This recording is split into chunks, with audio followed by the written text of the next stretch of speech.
Welcome, my dear students.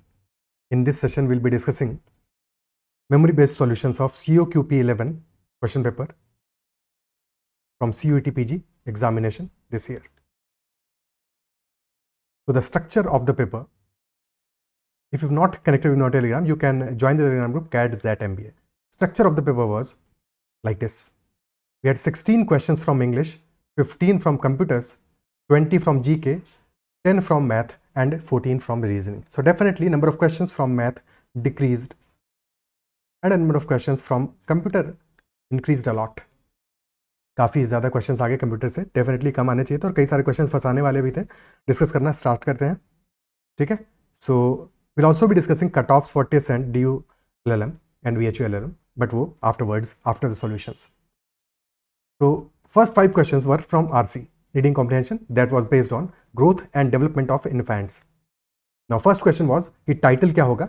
Definitely questions का जो sequence है वो हर एक के लिए अलग अलग होगा. टाइटल क्या होगा? Case of variation in different nourish groups. Then second was a fill in the blanks question. The fill in the blank will be well nourished. Then there was a question, which feature is not included in various aspects of growth and development? Answer will be availability of toys is not included. Next was, which of the following statements is true? And the answer was, scientists identified 6 aspects of studying growth and development of infants. Another question, the last question from the reading comprehension was, which is not a feature? And the answer is, less space inside home is not a feature included. I believe कि सारे के सारे questions तुम्हारे सही हुए होंगे RC के, because RC was not as such difficult, so definitely it was very doable और सही किए होंगे. Next, other questions. The next question was, what is the meaning of envisage? Envisage में विस हमारा जो आ रहा है, यू कैन आइडेंटिफाई कि विस से वर्ड बनता है विजन. विजन यानी कि देखना, और इनविसेज इज फ्यूचर में देखना. To foresee something in mind that has not happened, जो अभी तक हुआ नहीं है, ऐसी चीज को इमेजिन करना, एक्सपेक्ट करना जो तुम चाहते हो, यानी कि desirable something, something that is desirable that you want to happen in future. So that is what is envisage, to foresee in mind. Next was, which of the following words are correctly spelled? Commission, accommodation, unnecessary, receiver and momento. Now commission is correctly spelled, receiver is correctly spelled and memento is correctly spelled. Sequence कुछ भी रहा हो, ठीक है. और ultimately accommodation में problem है. Accommodation का जो स्पेलिंग होता है उसमें डबल C आएगा और डबल M आएगा, तो accommodation. And similarly for unnecessary spelling में हमारा C सिंगल आएगा, S डबल आएगा. So that was also wrong. So B and C, these two were wrong. Basically accommodation and unnecessary were wrong. Then एक और question था जिसमें कि accommodation पे ही बेस था करेक्ट स्पेलिंग का, और अगेन क्योंकि डबल C डबल M आएगा तो क्लियरली हमारा आंसर हो जाएगा option C. Next question, fill in the blanks, और जहां पे प्रपोजिशन हमें फिलअप करना था, यूनानिमस से पहले आएगा A और यूनियन इलेक्शन से पहले आएगा the union election. Then there was a fill in the blanks, committee space divided in their opinions. Committee in general is a singular noun, but in some cases we have to use committee as a plural.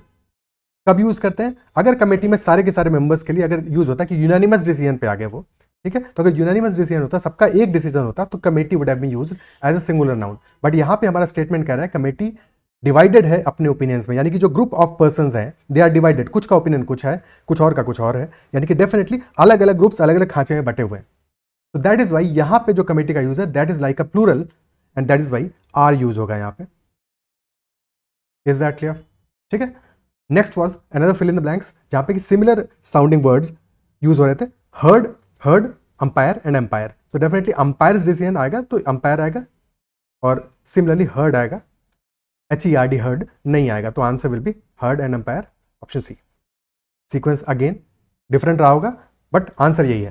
Then there was a parajumble based question archaeology और architecture पे. That was simple parajumble. Exactly statements तो याद नहीं है, तो कुछ के में आंसर BADC था, कुछ में आंसर ABCD था. अपने लिए तुमने चेकआउट कर लिया होगा. आई बिलीव क्वेश्चन ये सही हुआ होगा तुम्हारा, क्योंकि एग्जैक्ट स्टेटमेंट तो यहाँ पे याद नहीं है.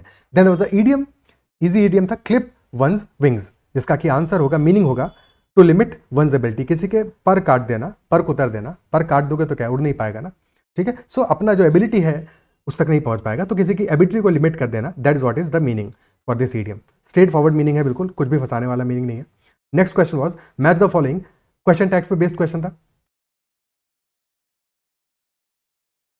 और क्वेश्चन टैग्स की प्रॉपर्टी क्या होती है? जहां पे भी हमारा स्टेटमेंट पॉजिटिव होगा क्वेश्चन टैग निगेटिव होगा, और अगर स्टेटमेंट निगेटिव है तो क्वेश्चन टैग पॉजिटिव होगा. Accordingly, we had to match these values. So Parul has eaten, hasn't she? Pinky made this cake, did not she? Didn't she? Tina has nothing left, has she? पहले दो statement हमारे क्या है? Positive statement है, तो question tag negative होगा. Last के दो स्टेटमेंट हमारे नेगेटिव स्टेटमेंट है, तो क्वेश्चन टैग हमारा पॉजिटिव होगा. Tina has nothing left, has she. Sumera is not participating, is she. Is that clear? ठीक है, अकॉर्डिंगली तुमने मैच कर लिया होगा. Okay, next there was a antonym of corpulent. और कॉर्पुलेंट क्या होता है? Someone with excess fat. Someone with excess fat, that is corpulent. Antonym क्या होगा? Someone is who is very lean, बहुत पतला है. तो emaciated is the antonym of corpulent. Is that clear? ठीक है, excessively lean is what it means. Malnourish type का, बिल्कुल lean. Next question was last question from English section. और questions तो सारे के सारे जंबल थे, बट मैंने सारे एक टॉपिक के क्वेश्चंस को एक साइड में ही कर दिया, सो दैट हमारे लिए सॉल्यूशन समझने में आसानी हो. Place where honey bees are kept, and the answer is apiary. Apiary is basically a group of bee hives. Okay, now we will be discussing questions from general knowledge. The first questions are from sports. ICC Men's Cricket World Cup final was played in which city? The answer is Ahmedabad. How many times have India and Australia won the ICC Men's Cricket World Cup? Australia has won it 6 times and India has won it only twice in 2011 and 1983. And obviously we've missed it in 2003 and 2023. ठीक है. Australian Open men's doubles was won by Rohan Bopanna and Matthew Ebden.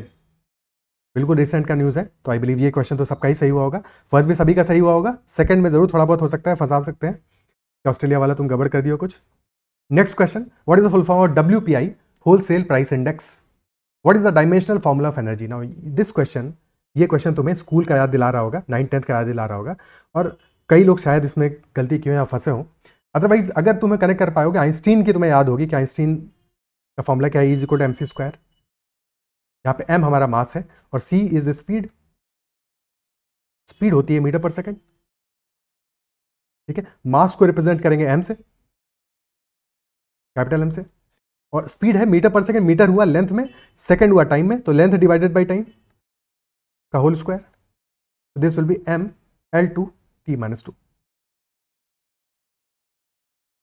Option clear है? Next question, 18th G20 summit was conducted at Bharat Mandapam.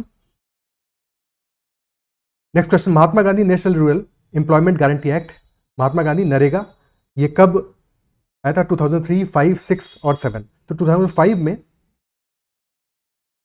The act was passed and act came into force in 2006. Clear? Okay. Next question. Satyashodhak Samaj was founded by Jyotiba Phule. Which state has maximum number of elephants? Karnataka. और कर्नाटका में सबसे ज्यादा कहां पे? Bandipur. India International Science Festival was organised in state पूछा था, state Haryana है, हरियाणा में फरीदाबाद में हुआ था. Bleaching powder is used as a disinfectant, a bleaching agent, a disinfectant. Next question, Vigilance Awareness Week theme No to Corruption was held from what date to what date? 30 अक्टूबर से लेकर 5 नवंबर तक Vigilance Awareness Week सेलिब्रेट किया गया था. 5th December is celebrated as World Soil Day. Golden Ball Award is related to which game? It is related to football. और FIFA world cup में best player of the year को दिया जाता है, best player को award दिया जाता है golden ball. Mount Kilimanjaro is located in Tanzania. Tanzania में it is the highest peak of African sub continent, African continent. ठीक है, प्रॉब्ली 5934 मीटर्स इसका हाइट है. एग्जैक्ट इसमें थोड़ा ऊपर नीचे भी हो सकता है, बट अप्रॉक्सीमेटली वैल्यू यही है. Next question, first union territory to implement PM Vishwakarma Yojana, that is Jammu and Kashmir. Next question, blue revolution is associated with, blue यानी कि समुद्र में हुआ रिवॉल्यूशन, पानी में हुआ revolution, that is related to fish. Fisheries से related है blue revolution. First high resolution landslide risk map of India was made by IIT Delhi ने बनाया, अभी रिसेंटली बनाया, बिल्कुल करंट अफेयर्स का न्यूज़ है, IIT Delhi is the answer. There was a match the following for dance forms and famous dancers. And the answers for ODC was, ODC is related to Kelucharan Mahapatra. For Bharatnatyam, Hema Malini. Everybody might be knowing about Hema Malini at least. Hema Malini का तो पता होगा। और शायद ओडिसी के लिए केलुचरण महापात्रा को भी गेस कर पाए होंगे। मोहिनी अट्टम के लिए के कल्याणीकुति एंड कुचिपुड़ी के लिए V Lakshmi Narayana Shastri. So this was the order. Definitely Hema Malini के लिए तो पिक कर लिया होगा, ओडिसी के लिए महापात्रा को पिक कर लिया होगा। अगर दो भी हमारे मैच हो जाते हैं तो फिर बाकी कनेक्ट करना आसान हो जाता है, बाकी कनेक्ट हो जाते हैं। इनफैक्ट ऑप्शंस इस तरह के रहते हैं कि जनरली बाकी के लिए हमारा काम आसान हो जाता है। Isn't it so? Next question, another match the following: Atal pension योजना, बेटी बचाओ बेटी पढ़ाओ, स्वच्छ भारत अभियान एंड जननी सुरक्षा योजना। इसमें एक चीज जो सबको याद होना चाहिए, जननी सुरक्षा योजना ये प्रेजेंट गवर्नमेंट, ये जो हमारा प्रेजेंट गवर्नमेंट है इससे पहले का है स्कीम है, ये मनमोहन सिंह की गवर्नमेंट का स्कीम है जननी सुरक्षा योजना, दैट वाज इन 2005। तो एक तो ये आसानी मिल गया होगा अगर कनेक्ट कर पाओगे। सेकंड, स्वच्छ भारत अभियान, that was launched in the year that this government came in power first time 2014 में, और 2 अक्टूबर को महात्मा गांधी के बर्थडे पे, तो दैट वाज स्वच्छ भारत अभियान। और उसके अलावा बाकियों को कनेक्ट कर लिया होगा, मतलब इन दोनों से हमारा क्वेश्चन का आंसर आ जाएगा। अटल पेंशन योजना and Beti Bachao Beti Padhao both were launched in 2015 only. Clear? Okay, so these are questions from general knowledge. Now coming to questions from computers. First question, which of the following is not a web hosting? So Meta is definitely not a web hosting. बाकी सारे के सारे जो options थे they were web hosting. Which of the following is not a web browser? Gmail is not a web browser. Which of the following is a search engine? So Yahoo is a search engine.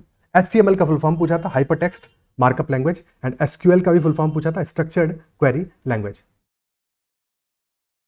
Virus is hidden in, operating system में hidden हो सकता है, application program में भी hidden हो सकता है, तो ऑपरेटिंग सिस्टम और application program was the answer. Boot sector virus affects the first sector of the hard disk. Ctrl+I is used for applying italic format to selected text, यानी कि जो टेढ़े टेक्स्ट नहीं लिखे होता है उसके लिए यूज होता है इटैलिक फॉर्मेट के लिए Ctrl+I। Then question was how to type the copyright symbol on Microsoft Word. The correct answer was Alt plus Control plus C. ठीक है? There are other methods as well, but this is the proper method. Alt plus Control plus C. Given options के हिसाब से. ठीक है? Otherwise तुम अगर bracket के बीच में C लिख दोगे तो भी स्ट्रेट अवे ये copyright symbol में चेंज हो जाता है. Next question. Worksheet range can be a group of cells. So that is the answer, group of cells. Next question, hyperlinks can be added to text, drawing object, cells, pictures. Now options given थे कि text and drawing objects and cells, यानी कि A, B and C, A, B and D, etc. etc. The correct answer is all of them can be connected with hyperlinks. Text को भी, drawing object को भी, cells को भी और pictures को भी. Cells को Excel में कनेक्ट करते हैं, Microsoft MS Excel में कनेक्ट करते हैं हम hyperlink से, और drawing objects को PowerPoint में कनेक्ट कर सकते हैं. Text, pictures वगैरह, these can be connected in Word as well. Which file starts MS Word? The correct answer is winword.exe. Option C. Option different हो सकता है, but option हमारा correct answer होगा winword.exe. अब इस question का कितने लोगों ने सही किया होगा, I don't know, because practice में ये बताया गया होगा, शायद probable question होगा कि नहीं होगा. ठीक है? So that is how it is. Definitely hyperlink वाले question में भी कई लोग शायद गलत किए होंगे. नेक्स्ट क्वेश्चन करते हैं, what is the term used when you press and hold the left mouse key and move the mouse around the slide? The answer is dragging. That is called dragging. कुछ लोग शायद selecting भी mark कर दिए होंगे. ठीक है, answer इसका करेक्ट होगा dragging. Which of the following is not an antivirus? Now McAfee, doctor Solomon, McAfee और नॉर्टन तो सबको पता होगा. डॉक्टर सोलोमन डॉक्टर है, डॉक्टर जैसा है, तो कुछ इलाज ही करता हो, कुछ अच्छा करता होगा, वायरस तो नहीं होना चाहिए. रेडलॉफ इज अ वायरस, बाकी सारे के सारे एंटीवायरस है. दीज आर एंटीवायरसेस, और ये उनकी भी एंटी है, यानी कि ये वायरस है. Redlof is a virus. Next question, document view button in Microsoft Word is displayed at where? Correct answer is status bar. Status bar बिल्कुल लास्ट में आता है हमारा. तुम ओपन करते हो माइक्रोसॉफ्ट वर्ड को तो उसमें बॉटम में राइट हैंड साइड पे आता है स्टेटस बार, जूम स्लाइडर के बगल में. This is the zoom slider. ठीक है, और इसके जस्ट लेफ्ट में आता है. So these are the document views. Additionally document view हमारा व्यू बटन पे भी आता है, व्यू बटन पे भी तुम देखोगे तो यहाँ भी this is also document view, यहाँ से भी हम देख सकते हैं, ठीक है। स्टेटस बार में तो आता ही आता है। Is that clear? ठीक है, तो these are questions from computers. अब आते हैं क्वांट के क्वेश्चंस पे। अगर सेशन पसंद आ रहा है तो उसको लाइक जरूर करना है और अपने फ्रेंड्स से भी जरूर शेयर करना, सो दैट वो भी चेकआउट कर सके। Okay, next first question from quant. P, Q and R together start a business. P invests 3 times as much as Q and Q invests 2/3 of what R invests. यानी कि P का जो investment है that is 3 times of Q, investment of Q is 2/3 of R. So what is the share of Q if total profit हमारा given है ₹8800? तो P का investment 3 times है, यानी कि P to Q का रेशियो क्या आ जाएगा? 3:1 आ जाएगा। और Q का इन्वेस्टमेंट 2/3 है R का, यानी कि R का रेशियो क्या आ जाएगा? R का वैल्यू क्या आ जाएगा? अगर Q का इन्वेस्टमेंट 1 है तो R का कितनी वैल्यू आ जाएगा? ठीक है, अगर Q का 2/3 है, यानी कि अगर Q का 2 होगा तो R का 3 आ जाएगा। तो इफेक्टिवली हमारा रेशियो क्या आ जाएगा? पहले वाले मल्टीप्लाई कर दो 2 से और सेकंड में मल्टीप्लाई कर दो, सेकंड में कुछ मल्टीप्लाई नहीं करना, 1 से ही रहेगा। तो 6:2:3 ये हमारा इन्वेस्टमेंट का रेशियो आ गया। और जो इन्वेस्टमेंट का रेशियो है वही सेम रेशियो में प्रॉफिट भी डिस्ट्रीब्यूट होगा। तो प्रॉफिट का रेशियो भी आ गया 6 + 2 + 3 यानी कि 11 यूनिट्स। और 11 यूनिट्स की वैल्यू कितनी की है? ₹8800। तो 1 unit will be equal to 800। और क्वेश्चन पूछ रहा है कि Q का शेयर क्या होगा? Q का शेयर इज 2 यूनिट्स, तो 2 × 800, answer will be ₹1600। Clear? Okay, next question. A can complete a piece of work in 20 days. A 20 days में वर्क कंप्लीट कर सकता है, while A and B together can complete the same work in 12 days. तो 20 और 12 का LCM हम लेके work मान सकते हैं, वर्क हो जाएगा 60 यूनिट्स। और अगर वर्क है 60 यूनिट्स यानी कि A की एफिशिएंसी आ जाएगी 3 आ जाएगी और A + B की एफिशिएंसी आ जाएगी 5। तो यहां से B की एफिशिएंसी हमारी निकल आएगी 2, B की एफिशिएंसी 2 आ गई, A की 3 आ गई। If A and B work together but B works with half of his efficiency, यानी कि A और B साथ में काम करेंगे बट B अपनी हाफ एफिशिएंसी से काम करेगा। तो A की एफिशिएंसी 3 है और B की एफिशिएंसी 2 है, तो 2/2 हाफ हो जाएगी 1, यानी कि 4 एफिशिएंसी हो जाएगी। तो एक दिन का वर्क 4 यूनिट्स हो जाएगा। क्वेश्चन पूछ रहा है then how many days the work will be completed? So time will be equal to 60 / 4, यानी कि 15 डेज में वर्क हमारा कंप्लीट हो जाएगा। तो answer in this case will be 15 days. Clear है? ठीक है, next question. How many 4-letter words starting with A और E with or without meaning can be formed using all the letters of the word equation using each letter exactly once? और problem ये है, ये question पूछना था उनको COQP12 में और वहाँ पे कोई क्वेश्चन आया नहीं, और यहाँ पे इन्होंने एक PNC से रिलेटेड क्वेश्चन पूछ दिया COQP11 में। ओके, ठीक है, अगर डेफिनेटली कुछ लोगों को फंसे होगे इसमें, अटके होगे आई बिलीव। ठीक है, सो क्या करेंगे इसमें? 4 लेटर के वर्ड्स बनाने हैं, 4 लेटर वर्ड्स बनाने हैं हमें स्टार्टिंग विद A और E।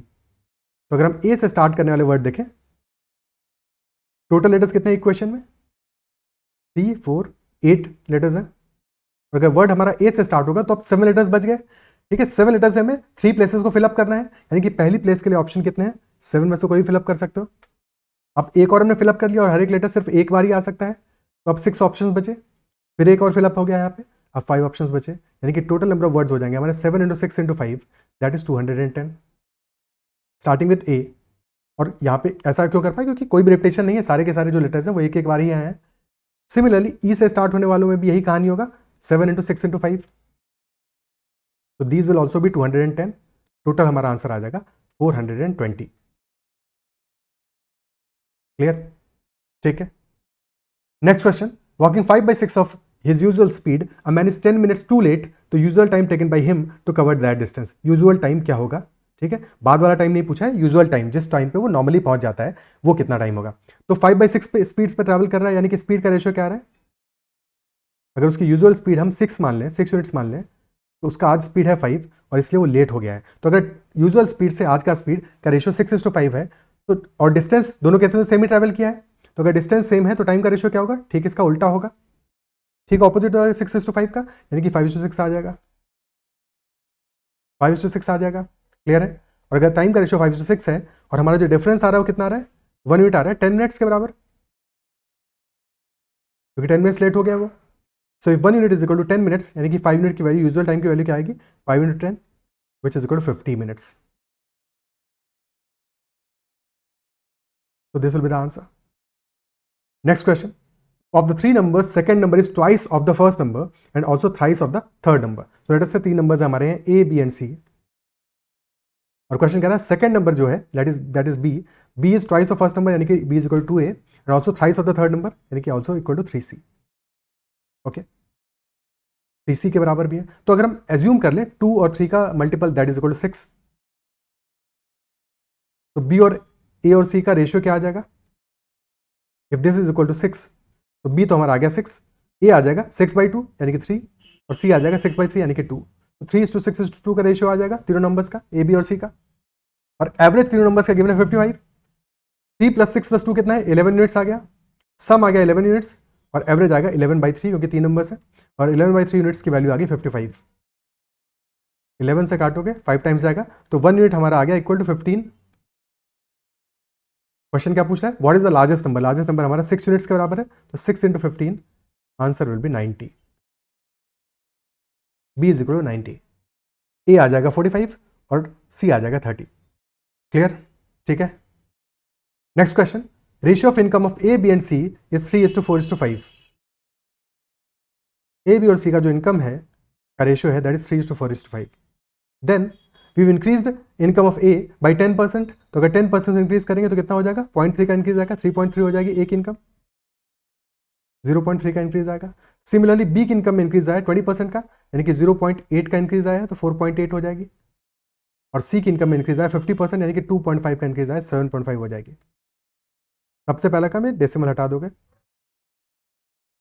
अब इसके बाद तीन नंबर्स 3 से डिवाइड हो रहे हैं. 3 से डिवाइड करने पे this will become 11:16:25. So this will be the answer. This will be the ratio of their new incomes. Okay, ठीक है. Next question. Of 1,000 inhabitants in a village, 60% are males, of whom 20% are literate. 1,000 total inhabitants, इसमें देखिए 60% mail है, यानी कि 600 हो गए mail और बचे हुए 400 हो जाएंगे females. Now out of the males 20% are literate, यानी कि 600 में से 20% that is equal to 1/5, यानी कि 120 लिटरेट हो जाएंगे. ओके, और क्वेश्चन कह रहा है ऑल द इनहेबिटेंट्स में से 25% लिटरेट है, यानी कि आउट ऑफ 1000 25% कितना हुआ? 250 आर लिटरेट्स.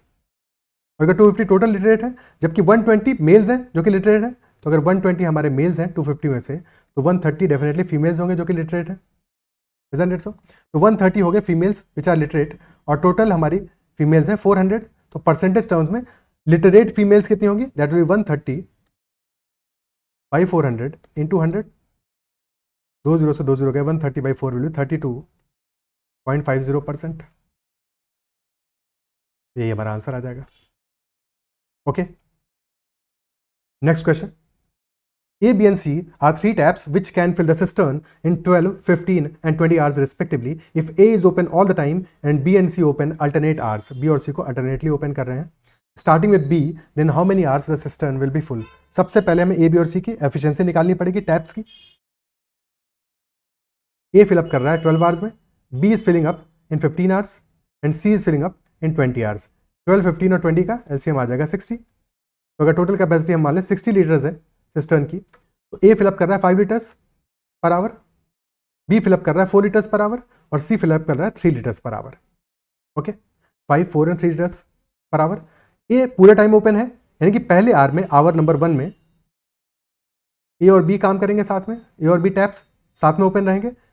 सेकेंड आवर में B बंद हो जाएगा, C ओपन हो जाएगा, तो A + C फिर ओपन करेंगे और इसके बाद फिर A और B आ जाएंगे. यानी कि हमारा जो साइकिल है वो 2 आवर्स का है, 2 आवर्स का साइकिल है. फर्स्ट आवर में कितना काम होगा? A + B मिलके 5 + 4 यानी कि 9 लीटर्स फिलअप कर देंगे.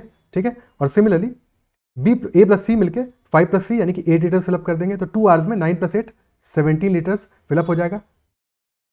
2 आवर्स में 17 लीटर्स फिलअप हो गया. क्वेश्चन पूछ रहा है पूरा सिस्टम कब फुल होगा?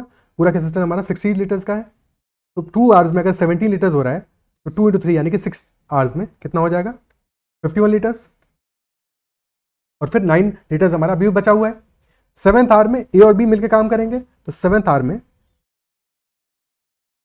ए और बी मिलके 9 लीटर्स और फिलअप कर देंगे और पूरा हमारा सिस्टम 60 लीटर्स का फिलअप हो जाएगा। तो आंसर विल बी 7 आवर्स। हमेशा जब भी अल्टरनेटली होगा तो डायरेक्टली डिवाइड नहीं करना है, आंसर गलत देगा डायरेक्ट डिवाइड करने पे, ठीक है। 7 hours will be the answer. Next question, 3 different vessels of capacity 50 liters each with the water to milk ratio 1:2, 3:1 and 3:2 respectively are emptied into a single large vessel. So what is the proportion of water to milk in final mixture? हमें ratio given भी water milk का है और पूछा भी water और milk का ही है, तो यानी कि ऑर्डर सेम ही रहेगा। हमेशा ये चीज़ ध्यान देनी है, कई बार ऑर्डर गड़बड़ा देते हैं एग्जामिनर, बाद में आंसर में चेंज कर देता है, यानी कि लास्ट लाइन में चेंज कर देता है, फंसा देता है, ठीक है। तो 1:2 का रेशियो है पहले वाले वेसल में, वेसल 1 में। वेसल 2 में रेशियो है 3:1 का और वेसल 3 में रेशियो है 3:2 का। सबसे पहले इनके वॉल्यूम को इक्वल करना पड़ेगा क्योंकि कैपेसिटी तीनों का सेम है, ठीक है। सबसे पहले इक्वल करेंगे, पहले वाले 1+2 रेशियोज का सम कितना आ रहा है, 3 आ रहा है। दूसरे में सम आ रहा है 3+1 4 और तीसरे में सम आ रहा है 5 का। 3, 4 और 5 का एलसीएम क्या आ जाएगा, क्योंकि वही हमारा इक्वल कैपेसिटी होगा सबका। 3, 4, 5 का हमारा एलसीएम आ जाएगा 60 लीटर्स, 60। तो अगर हमें सबका वॉल्यूम 60 बनाना है तो पहले में 3 वॉल्यूम है तो मल्टीप्लाई कर दो 20 से तो हो जाएगा 60। सेकंड में 4 है, मल्टीप्लाई कर दो 15 से, और थर्ड में 5 है, मल्टीप्लाई कर दो 12 से। तो 20 × 1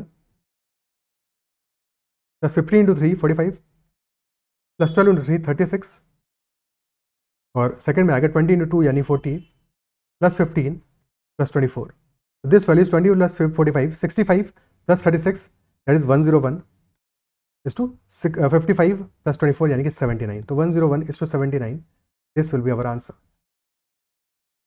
Okay, next question, the last question of quadrature. Perimeter of a square is 48 centimeters. तो अगर perimeter हमारा given है 48 तो एक साइड कितना आ जाएगा 12 सेंटीमीटर्स का। और क्वेश्चन कह रहा है rectangle with length equal to 14 centimeters formed with area 4 centimeter square less than the area of the square.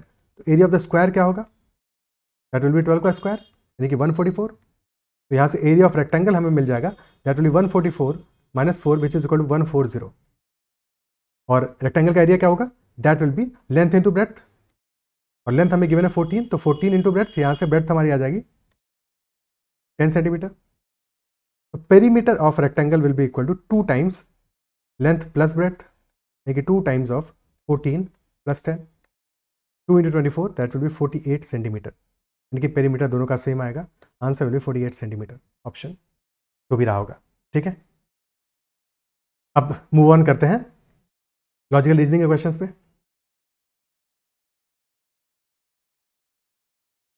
तो there were 2 questions from blood relations. पहला क्वेश्चन डिस्कस करते हैं। Pointing to Akshat, Deepak said he is my mother's father's son's brother's son, and if Tanya who is married to Sumit is the mother of Deepak, then how is Tanya related to Akshat. Okay, तो दीपक कह रहा है किससे, अक्षत की तरफ पॉइंट करके कह रहा है, Deepak is saying that he is my mother's. तो इफ दीपक की मदर कौन है, मदर ऑफ दीपक कौन है, तान्या है, तो दीपक्स मदर इज तान्या, ठीक है। और minus I will be making for females plus for males, ठीक है। For husband and wife will be displaying this arrow, ठीक है। For brother and sister this arrow, and for generation to generation a vertical arrow, ठीक है। So that is why Deepak की mother Tanya, और फिर क्या गिवन है, मदर्स फादर, तो मदर्स फादर यानी कि तान्याज फादर, फादर सन, तो फादर का सन कौन होगा, तान्या का ब्रदर होगा, ठीक है, तान्या का ब्रदर होगा। फादर सन्स ब्रदर, तो लेट अस से ब्रदर 1 एंड ब्रदर 2, ये भी तो ब्रदर ही होगा तान्या का। तो father son's brother's son, that is Akshat, और सन है मेल है, ये भी सब मेल ही है, ठीक है। फिर क्वेश्चन पूछ रहा है कि how is Tanya related to Akshat. Tanya Akshat से कैसे रिलेटेड है, तो डेफिनेटली अक्षत की बुआ है तान्या। अक्षत भाई तान्या के भाई का लड़का है अक्षत, इजंट इट सो, तो Tanya is father's sister, option D is the answer. Is that clear, ठीक है। Next question coded blood relation का, if A and B means A is brother of B, A#B means A is daughter of B, A@B means A is wife of B, then how is K related to Z according to the expression that is given below. Z@R यानी कि Z is wife of R, Z is wife of R, wife है यानी कि female है, okay, then R and T, यानी कि R is brother of T, ठीक है। टी हैश एच, यानी कि T is daughter of H, daughter है यानी कि फीमेल है। एच एट द रेट के, यानी कि H is wife of K, H is also female and K is male. Then question asking how is K related to Z, ठीक है। सो के कैसे रिलेटेड है जेड से, आर से कैसे रिलेटेड है K is father of R, क्योंकि आर और टी ब्रदर एंड सिस्टर है और उनका फादर है K, so K is father of R, R का फादर है, और जेड वाइफ है आर की, तो डेफिनेटली जेड का फादर इन लॉ होगा, option B will be the answer, father in law. Clear? Okay, next question. 5 boxes A1, A2, A3, A4 and A5 are placed one above the other, not necessarily in the same order.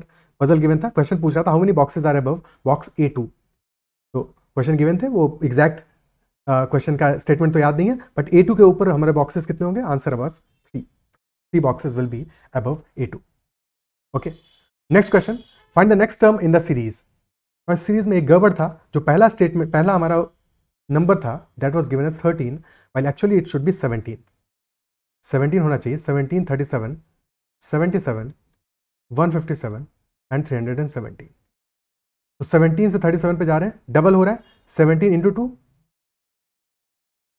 Plus 3 that is 37, then 37 into 2 plus 3 77 and 77 into 2 plus 3 is 157 and lastly 157 into 2 plus 3 is 317। तो यहाँ पे last में क्या होगा, next term क्या होगा, 317 into 2 plus 3 that is 637।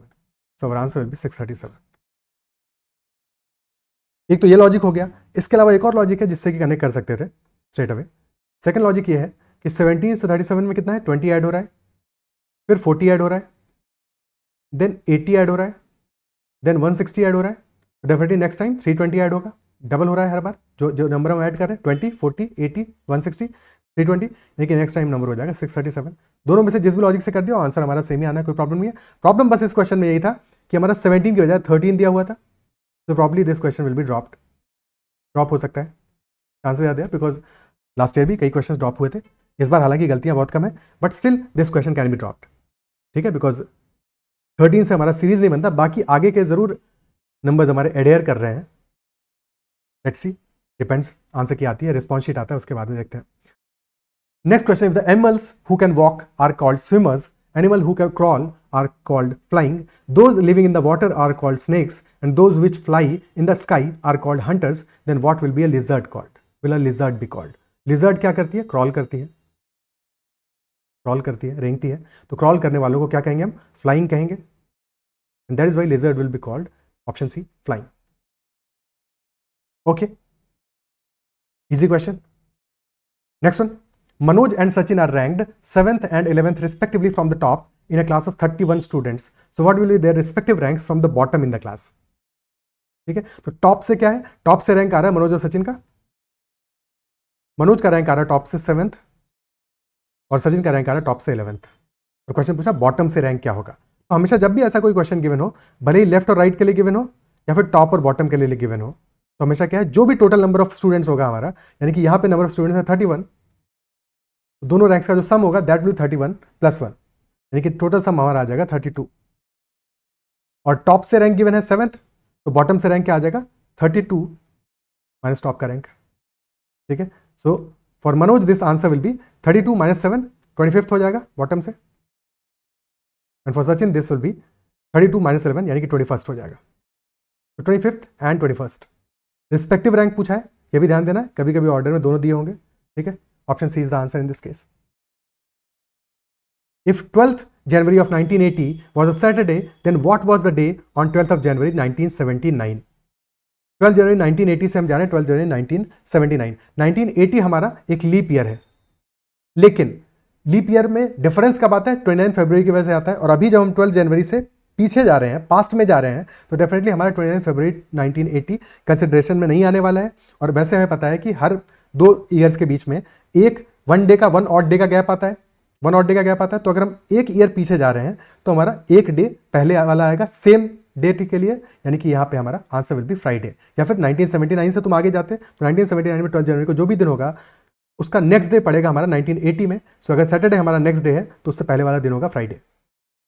Is that clear?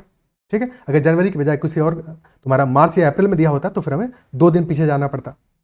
Then there was analogy, brick is related to house. वैसे ही ट्विग से रिलेटेड क्या होगा, तो ब्रिक से हमारा क्या बनता है, घर बनता है, छोटा छोटा। ब्रिक क्या है, एक यूनिट है हाउस का, और हाउस पूरा कंप्लीट बन गया। सिमिलरली ट्विग से बनेगा हमारा nest, answer will B nest.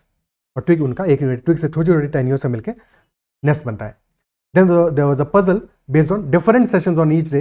There were 7 days, 6 sessions were there. और एक हमारा गैप डे था जो कि संडे को नहीं था, gap was not on Sunday. Question was what was the session of first day. तो गैप डे हमारा आता था ट्यूसडे को, और मंडे को आएगा current affairs. So the answer was current affairs. Clear है? Next question, in 16 minutes the minute hand gains over the hour hand by how much. तो हमारा मिनट हैंड टोटल 1 आवर में 60 मिनट्स में 60 degrees चलता है, यानी कि 6 डिग्रीज पर मिनट चलता है। और आवर हैंड 1 आवर में 30 डिग्रीज चलता है, यानी कि 0.5 डिग्रीज पर मिनट चलता है। यानी कि 1 मिनट में कितना गेन करता है minute hand, 6 minus 0.5, 5.5 degrees per minute.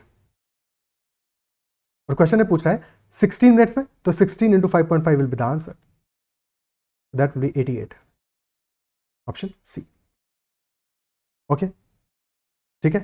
Next question, in a certain code language if Raghav plays hockey is written as XFJDNI RZZMO UBGHZS then Arun works hard will be written as. Now this, ये एक फंसाने वाला सवाल था, और इस question में अगर तुमने टाइम बहुत ज़्यादा वेस्ट कर दिया होगा तो ज़रूर तुम्हें प्रॉब्लम आया होगा बाकी क्वेश्चन को अटेम्प्ट करने में। ठीक है, तो ऐसे क्वेश्चन को डेफिनेटली लास्ट में ही अटेम्प्ट करना चाहिए, क्योंकि बीच में इसको पैटर्न शायद अगर तुमने थोड़े बहुत देर ट्राई किया होगा या बहुत ज़्यादा क्वेश्चन ऐसे प्रैक्टिस नहीं किए होंगे तो शायद इस क्वेश्चन में अटके होंगे। देख लेते हैं पैटर्न एग्जैक्टली क्या बनेगा। राघव प्लेज हॉकी, और हमें दिया हुआ है, देखो अगर राघव में कितने लेटर्स हैं, 6 लेटर्स हैं। अच्छा, यहाँ पे एक और गड़बड़ था इस क्वेश्चन में। इस क्वेश्चन में हॉकी में स्पेलिंग गड़बड़ दिया था, HOCKY दिया हुआ था, तो ये भी एक गड़बड़ी था इस क्वेश्चन में।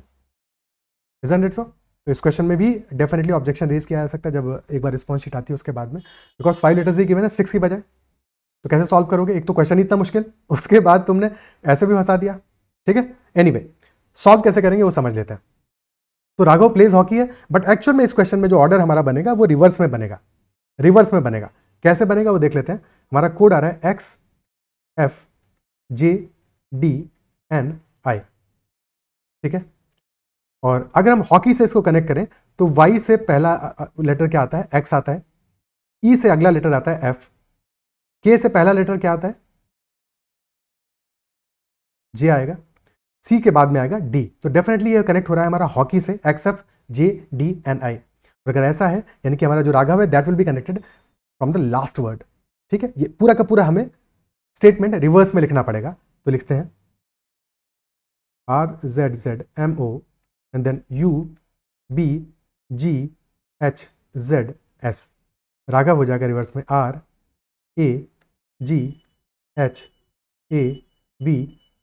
Plays and then hockey HOCKEY। Okay, तो राघव R से सब्सिक्वेंट हो रहा है +1, A से -1 अल्टरनेट प्लस माइनस हो रहा है, G से +1, H से -1, A से +1 और V से -1। फिर यहाँ पे P से -1 हो रहा है, यानी कि क्लियरली हमारा लास्ट लेटर से नहीं आ रहा है, फर्स्ट लेटर से हम और फॉलो करेंगे ऑर्डर को, बिकॉज लास्ट लेटर यहाँ पे +1 हो रहा है बट यहाँ पे -1 हो रहा है। और पहला लेटर देखेंगे तो S से R में क्या है, पहला वाला लेटर आ रहा है -1 हो रहा है, और यहाँ भी -1 हो रहा है, देखो पहले वाले लेटर में, और इधर भी -1 हो रहा है। यानी कि हमारा जो ऑर्डर हुआ है वो यहाँ से स्टार्ट होगा। यानी कि सब सारे के सारे वर्ड्स को जब रिवर्स कर दोगे, रिवर्स करके लिखोगे, जो पहला लेटर है उसमें -1 होगा, फिर +1 होगा, फिर -1, फिर +1 and so on, that will be the order. वही कहानी यहाँ पे भी बन रही है, Y से X में -1 हो रहा है, फिर +1, फिर -1, फिर +1, फिर -1, फिर +1। सो दैट इज ऑर्डर। ठीक है, अरुण वर्क्स हार्ड को ऐसे ही लिख लेते हैं। सो हमारा आ जाएगा Arun ARUN works and hard. Okay, अब क्या करेंगे, -1 +1 -1 +1, स्टार्ट करेंगे डी से, डी में होगा -1 यानी कि आएगा वर्ड, आएगा लेटर सी, और जैसे ही सी आ गया तो हमें क्लियर है, अब ए अभी तो आंसर नहीं हो सकता। नेक्स्ट आएगा -1 किया है, यहाँ पे +1 होगा, तो आर के बाद आएगा एस, फिर आएगा -1 जेड +1 आई, तो सी एस जेड आई, ये तो सब में ही आ रहा है, दोनों में आ रहा है। फिर अगेन अब एस में क्या करेंगे, हम एस में करेंगे -1 आएगा R, then +1 L, -1 Q, then +1 P, then again -1 V, R L Q P V, तो ऑप्शन सी आंसर आ जाएगा। ठीक है, बाकी अरुण के लिए भी करना होता है, तो एन में भी -1 करेंगे, एम वी, फिर -1 क्यू, और then +1 B, M V Q B, option C is the answer. Clear है ये बात? ठीक है, बट इस क्वेश्चन को भी स्टार मार्क कर देंगे, बिकॉज हॉकी वाला जो गड़बड़ था वो इस क्वेश्चन में था, जैसे हमारा किस क्वेश्चन में गड़बड़ था इससे पहले, हाँ इस क्वेश्चन में भी प्रॉब्लम था, तो इनको नोट डाउन करके रखना है तुमको। ओके, नेक्स्ट क्वेश्चन करते हैं। तो then there were 3 questions on critical reasoning. First question is on statement cause and effect पे बेस्ड है। स्टेटमेंट 1 कह रहा है for the previous few months the cost of gasoline and diesel on the domestic market has not altered. Statement 2 कह रहा है in the past several months there has been a significant increase in the price of crude oil on the global market. ये exact question हमने अभी कुछ दिन पहले ही logical reasoning का, जब क्रिटिकल रीजनिंग का सेक्शन किया था कॉज एंड इफेक्ट का, तो उसमें हमने ये क्वेश्चन किया हुआ है। ठीक है, you can check out that session as well for more clarity on the cause and effect. अब कॉज एंड इफेक्ट में अटेम्प्ट कैसे करते हैं क्वेश्चंस को, सबसे पहले ऑब्जर्व कर दोनों स्टेटमेंट को। पहला स्टेटमेंट क्या कह रहा है, for the previous few months the cost of gasoline and diesel on the domestic market has not Altered, यानी कि प्राइस चेंज नहीं हुआ है। कहाँ चेंज नहीं हुआ है, डोमेस्टिक मार्केट में चेंज नहीं हुआ है। बट स्टेटमेंट 2 कह रहा है in the past several months, यानी कि सेम टाइम पीरियड की बात कर रहा है। पहला स्टेटमेंट भी हमारा प्रीवियस फ्यू मंथ्स की बात कर रहा है, और second statement is also saying for past several months there has been a significant increase in the price, यानी कि बात तो सेम टाइम पीरियड की है, बट पहले वाले केस में हमारा प्राइस सेम है, स्टैग्नेंट है, और दूसरे वाले में इंक्रीज हो रहा है। कहाँ इंक्रीज हो रहा है, ग्लोबल मार्केट में। ग्लोबल मार्केट में प्राइस में इंक्रीज आया है, जबकि डोमेस्टिक मार्केट में प्राइस अनचेंज्ड है। तो डेफिनेटली दोनों चीजें जो है क्या कनेक्टेड हो सकती हैं, अगर कनेक्टेड होती हैं, कॉज और इफेक्ट का रिलेशन होता है उनमें, तो दोनों में हमारा जो रिस्पॉन्स है सेम डायरेक्शन में होता है।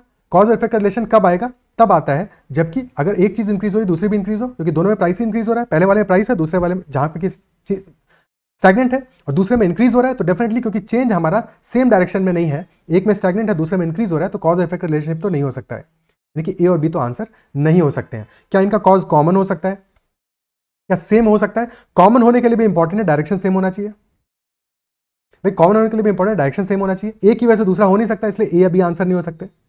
और क्योंकि कॉमन कॉज इसलिए नहीं हो सकता बिकॉज एक में चेंज आ रहा है, इंक्रीज हो रहा है, और दूसरा स्टैग्नेंट है, यानी कि हमारा ऑप्शन डी भी आंसर नहीं हो सकता है। तो डेफिनेटली पहले वाले स्टेटमेंट के लिए, यानी डोमेस्टिक मार्केट में कोई चेंज नहीं आने के लिए रीजन कुछ और होगा, कॉज कुछ और होगा, और ग्लोबल मार्केट में इंक्रीज के लिए कॉज कुछ और रहा होगा। So definitely they are effects of independent causes. दोनों इफेक्ट्स हैं, इफेक्ट्स और independent causes will be the answer in this case. Clear? ठीक है, मैंने एक्सप्लेनेशन भी दे दिया, आई बिलीव समझ में आएगा क्वेश्चन। ठीक है, अगला क्वेश्चन करते हैं।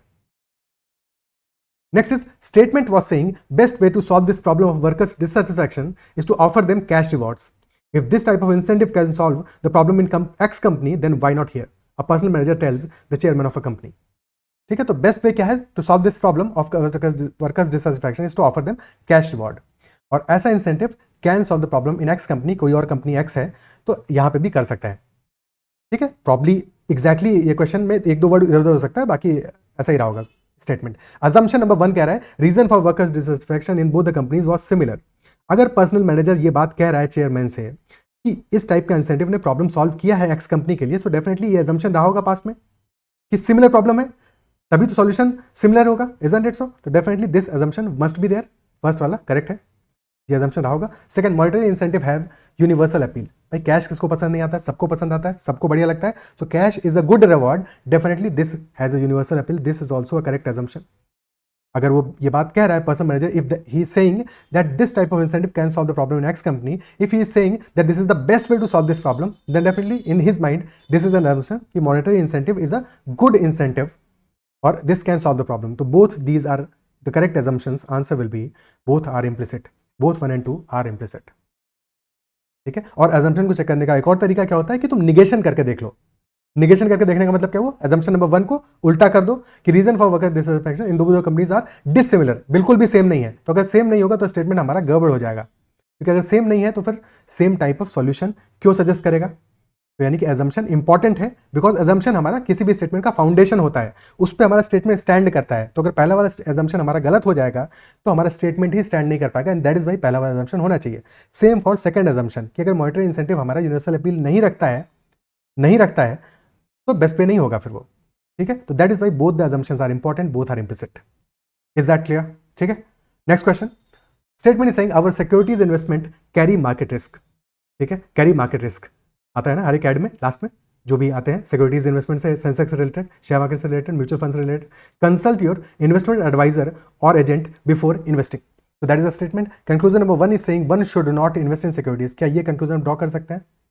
ये सिर्फ इतना कह रहा है कि सिक्योरिटी इन्वेस्टमेंट मार्केट रिस्क होता है, लेकिन तुम अगर एक बार इन्वेस्टमेंट एडवाइजर को या एजेंट को कंसल्ट कर लोगे बिफोर इन्वेस्टिंग तो फिर वो रिस्क तुम्हारा बहुत कम हो जाएगा, ठीक है। कितना कम होगा वो मेंशन नहीं है, बट डेफिनेटली कम हो जाएगा। तो ये तो बिल्कुल भी कंक्लूजन नहीं है कि one should not invest in security, but one should invest with proper consultation. तो डेफिनेटली पहला वाला कंक्लूजन तो नहीं होगा। सेकंड कह रहा है the investment advisor calculates the market risk with certainty, ठीक है। यहां पे डाउट आया होगा सर्टेनिटी की वजह से। इन्वेस्टमेंट एडवाइजर जो होता है that calculates the market risk, ठीक है। सो डेफिनेटली जो सेकंड स्टेटमेंट है, सेकंड क्लोजन है, क्यों कर रहे हैं market, because why are we consulting the investment advisor, because investment advisor या फिर एजेंट इन्वेस्टमेंट से पहले एक रिस्क को कैलकुलेट करेगा, उसके अकॉर्डिंग वो अपना गाइडेंस देगा, सजेशन देगा, और उसके according you can invest in securities. तो पहला वाला तो हमारा इनकरेक्ट है, second is correct. The investment advisor calculate the market risk with certainty, तो सेकंड वाला अपना करेक्ट होगा। Only second follows. Okay, clear है? तो these were all the questions, all the 75 questions. अब एक बार कट ऑफ पे भी थोड़ा बहुत बातचीत कर लेते हैं। कमेंट में सारे के सारे स्टूडेंट्स जिन्होंने भी अपने मार्क्स कैलकुलेट किए हैं तो एक बार कमेंट में जरूर मेंशन करना कितना मार्क्स तुम्हारा बन रहा है, ठीक है, सो दैट एक बेटर एस्टिमेट लग सके। अभी मैं टेंटेटिव वैल्यूज दे रहा हूँ कट ऑफ की, मैं इस पर एक बार फिर से 1-2 दिन में वीडियोस बनाऊंगा, सारे के सारे कट ऑफ को डिटेल में डिस्कस करेंगे, कैटेगरी वाइज भी डिस्कस करेंगे कि कितने प्रोबेबल कट ऑफ हो सकते हैं हमारे। हालांकि फिर भी हमारा एक चेंज का पॉसिबिलिटी इसलिए रहेगा बिकॉज एग्जैक्ट वैल्यूज अभी किसी को भी नहीं पता है कि कितने लोगों ने अप्लाई किया है हर एक स्ट्रीम के लिए, तो हम डेफिनेट प्रेडिक्शन तो नहीं कर सकते, बट प्रीवियस हिस्ट्री के हिसाब से एक प्रेडिक्शन जरूर कर सकते हैं। तो वैसे ही प्रेडिक्शन हम करेंगे। अभी मैं 1-2 बातें डिस्कस करता हूँ, ठीक है, शेयर करता हूँ, टेंटेटिव कट ऑफ की वैल्यूज बताता हूँ। तो फॉर एग्जाम्पल अगर हम बात करें कि tentative cut off scores for TISS Mumbai, तो डेवलपमेंट स्टडीज के लिए दिस विल बी अराउंड 220-230 के बीच में होना चाहिए, ठीक है। तुम लोग कमेंट में जरूर मेंशन करना तुम्हारे कितने मार्क्स आ रहे हैं, सो दैट एक बेटर एस्टिमेट लगे कि कितने लोगों के मार्क्स किस रेंज में आ रहे हैं, ठीक है। बिकॉज अभी मेरे पास एक लिमिटेड डेटा है, उस डेटा में थोड़ा सा इंक्रीज होगा, तुम लोग अगर कमेंट में आंसर करोगे। एमएचए और एमपीएच के लिए this should be between 200 and 210। और MSW courses this should be between 185 and 195। Considering कि ये जो क्वेश्चन पेपर था ट्रिकी था, it was very tricky, many questions were quite difficult. तो कल के पेपर जितना आसान, कल के इन द सेंस कि सीओक्यूपी, कल का तो नहीं, अब तो दिन हो गया, सीओक्यूपी 12 was very easy, but definitely 11 is not so easy. 11 is moderate in that respect. बहुत सारे क्वेश्चन फंसाए होंगे, बहुत सारे क्वेश्चन में गलतियां हुई होंगी, बहुत सारे क्वेश्चन तुम्हें छोड़ने पड़े होंगे, और क्वेश्चन पेपर भी इतना छोटा नहीं था, क्वांट के क्वेश्चन भी बिल्कुल डायरेक्ट नहीं थे सीओक्यूपी 12 की तरह। तो डेफिनेटली यहाँ पे जो हमारा कट ऑफ स्कोर्स हैं वो डिक्रीज करेंगे। डेवलपमेंट स्टडीज में आई बिलीव कि 220 से लेकर 230 के बीच में जाएगा, बिकॉज डेवलपमेंट स्टडीज का कट ऑफ ज्यादा जाता है। एमएचए एमपीएच का 200 से 210 के बीच में, और एमएसडब्ल्यूज का 185 से 195 के बीच में। इस हैदराबाद में, because this is a very short after course public policy and governance, इसका कट ऑफ जनरली बहुत हाई जाता है, so this will be around 230 to 240। My guesses इतना कट ऑफ रहेगा। और डेफिनेटली इसका कट ऑफ सीओक्यूपी 12 में अगर हम बात करें एचआरएम और ओडीसीएल से, तो उनके बराबर या उससे ज्यादा कट ऑफ जाता अगर आज का पेपर भी उतना ईजी आया होता, बट उतना ईजी क्वेश्चन पेपर था नहीं। नाउ डीयू एलएलएम का cut off should be 225 to 235 के बीच में, और for BHU this should be between 220 and 230। These are the possible cut off values, cut off ranges. और तुम कमेंट में एक बार जरूर मेंशन करना कि तुम्हारा वैल्यू, तुम्हारा आंसर क्या आ रहा है, तुम्हारा टोटल नंबर ऑफ मार्क्स कितने बन रहे हैं। Accordingly I will after 1 or 2 days का एक बार एक्स्ट्रापोलेशन करके बाकी हिस्ट्री को और बेटर तरीके से समझ के कट ऑफ्स को फिर एक एस्टिमेशन बेटर करेंगे, लेकिन सिमिलर वैल्यूज रहेंगी। कैटेगरी वाइज को एक बार ज़्यादा ध्यान से देखना पड़ेगा, otherwise these similar values will be there. Okay, that's all for this session. I believe session सबको पसंद आएगा, क्वेश्चन समझ में आएंगे। किसी भी क्वेश्चन में कहीं पे डाउट हो तो कमेंट जरूर मेंशन करना। इसके अलावा भी तुम्हें कोई भी डाउट है, कोई भी कंसर्न है, कोई भी क्वेरी है, तो you can always mention in the comment. अगर सेशन पसंद है उसको लाइक जरूर करना है। अगर अब तक तुमने चैनल को सब्सक्राइब नहीं किया है तो जरूर कर लेना। You can also connect with me on Telegram at ADITYAKT उस पर भी डायरेक्टली मुझे मैसेज कर सकते हो, या you can also join the Telegram group CAT zat MBA. That's all for this session. Bye bye. Take care.